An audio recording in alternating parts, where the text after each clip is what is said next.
Hi, do you want to look as though you just stepped out of a salon with the most amazing blow dry?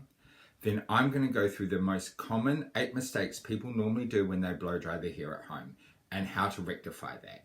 I'm going to talk you through the tools, techniques, some tips on how to get the best salon looking blow dry at home. Mistake number 1, you don't have a great blow dry.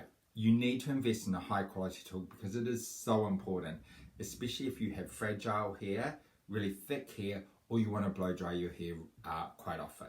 So that travel hair dryer or the hair dryer that's been sitting in the back of the bathroom cupboard since God knows when is so not going to cut the mustard. Sometimes those thermostats on those have already gone and it's pushing air out hotter than an oven roasting a chicken, and that just screams damage. My favorite is a Dyson Supersonic Pro. It has an intelligent heat control setting to help keep it at an even, consistent temperature. And with its air multiplication technology, it helps push the air out faster at a lower temperature. So you're drying the hair quicker, smoother, shinier, healthier. Who doesn't want that? Mistake number 2, you're not using a nozzle.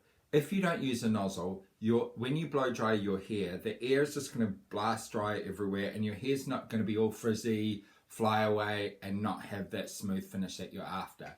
The nozzle's main job is to direct the flow of air where you want it to be. So if you want to smooth it down and get a sleek finish, it's going to help direct the airflow where you want it. If you want volume, it's going to help direct it at the roots. So use a nozzle, it's seriously going to change your life.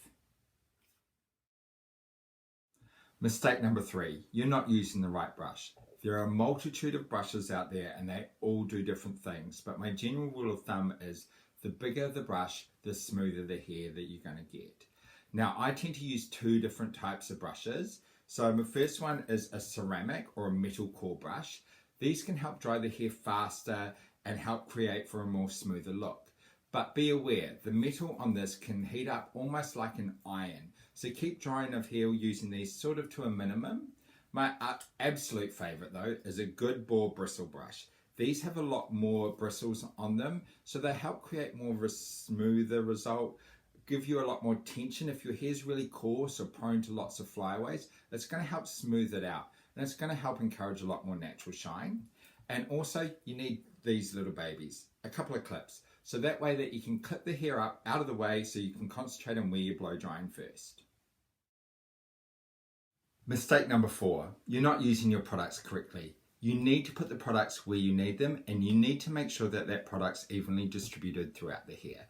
A little golf ball sized amount of mousse thrown up on the head is not going to give you the higher the hair, the closer to God, Dolly Parton style. You need to make sure that it's evenly distributed, that you comb it all the way through.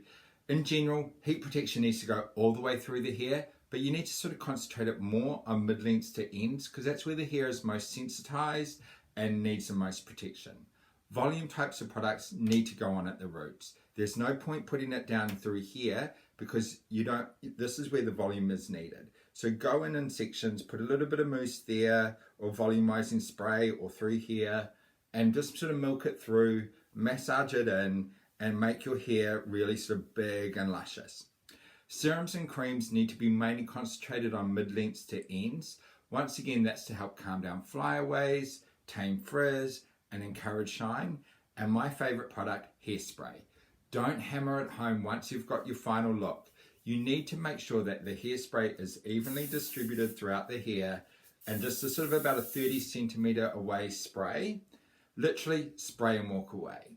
So if you go too close, you're going to create a build-up and then your hairstyle is going to collapse. So what are we doing with hairspray? We're spraying and walking away. Mistake number 5, you're starting when your hair is too wet. Hair should approximately be about 70-80% dry before you even start with brush. Otherwise your arms are going to fall off when you blow dry. So after you've showered, gently towel dry your hair, just scrunching out as much moisture as you can out of that. Hair is its most fragile when it's wet. This is when it's prone to breakage, snapping, and that's when you get all those little flyaways all around the hairline. So using a wide tooth comb it through, then you go in with your hairdryer and you want to take out maybe about 30 to 40% of the moisture out of your hair before you even start putting product in. So you need to direct it where you want it to go. If you want to smooth it out, use your fingers and help stretch it out. If you're wanting to create volume, lift it up at the roots and dry it at the roots through there. Then go in with your product and apply it sort of how it's designed to be applied for. And then you go back in and carry on drying a little bit more until it's 60 or 70%. Just using your fingers, getting underneath through there, stretching it out, making sure you're getting right at the roots. Then, once we're done about 60, 70%, then we clip up our hair using our clips in sections, and then we go in there with our brush. Mistake number 6, you're not giving enough lift into your hair. If you want your hair to look as though it's just come from the salon, you need to put some volume into there. Naturally, as hairdressers, we're standing behind you, we're standing above you, we're naturally just blow dry more volume into the hair. So, for you to do this, like I said before, 60 to 70%, just using your fingers, making sure you're lifting the hair up and drying it up to create as much volume as you need. Tipping your head upside down, flicking it around and really going for it. Then when it comes time for using the brush, you need to pull it out forward, roll it back, and you need to make sure that you're blow drying air in from the roots from behind. So that way, that's when the brush comes right down onto the scalp, it's going to help set that volume in right at the roots.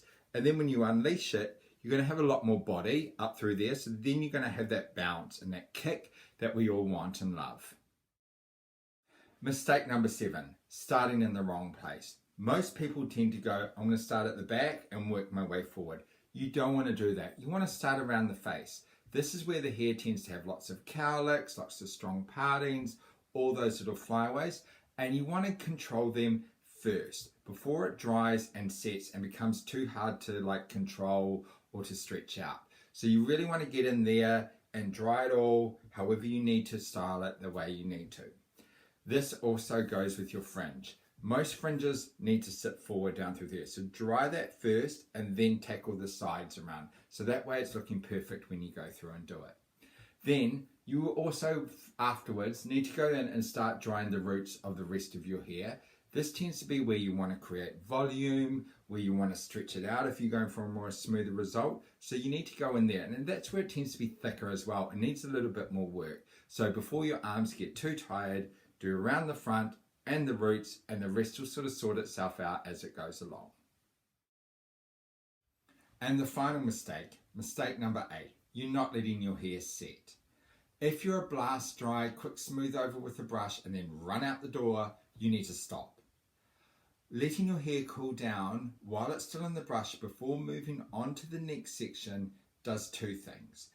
A, it helps your style set in place, whether that's for volume at the roots, whether it's to creating a bit of Victoria's Secret movement, it's going to help lock that in there.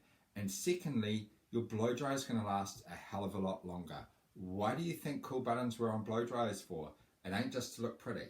So while you've got that all locked in there, give it a quick blast of cool air at the roots, and it's going to help lock it in there, and you're going to get a lot more longevity out of your blow dry.